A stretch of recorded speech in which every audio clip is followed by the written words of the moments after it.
In this video, I'm going to show you how you can speed up downloads on your PlayStation 5. If this guide does help you out, make sure to like the video and subscribe to the channel with all notifications on. It really does help with the channel and lets us know that you want more content like this. We'd greatly appreciate it, and if at any point throughout this guide you do have any questions, don't hesitate to ask us down in the comment section below and we can help you out further. I'm going to be doing my best to reply to every single comment down there.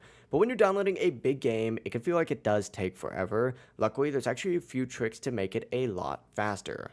Now, your best option is obviously going to be using a LAN or Ethernet cable. Just plug one end to your router and the other end into your PS5, just because a wired connection is almost always faster and more stable than Wi-Fi itself. However, if you do need to use Wi-Fi, you can still optimize it. From the PlayStation 5 home screen, go ahead and go to the top right and go into your settings. And then scroll down on this page until you have the network option available, select that, and then from here, go ahead and choose settings, and then set up internet connection.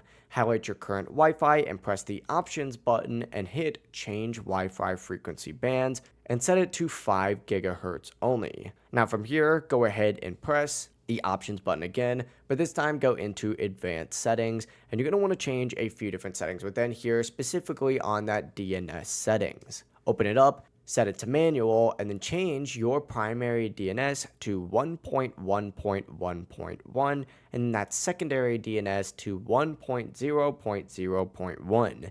This is going to use Cloudflare DNS, which often does speed things up. Finally though, PlayStation 5 downloads do run a lot faster in rest mode, so while you're downloading something, just go ahead and press that PlayStation button and go all the way down to power in the bottom right and just go into rest mode. Your console is going to keep downloading in the background without using extra resources, but that's it. You should see your downloads finish a lot quicker. If you do have any questions, ask us down in the comment section below. And before you do leave this video, make sure to like the video and subscribe to the channel with all notifications on. It really does help with the channel. It lets us know that you want more content like this. We'd greatly appreciate it. Have a great rest of your day though.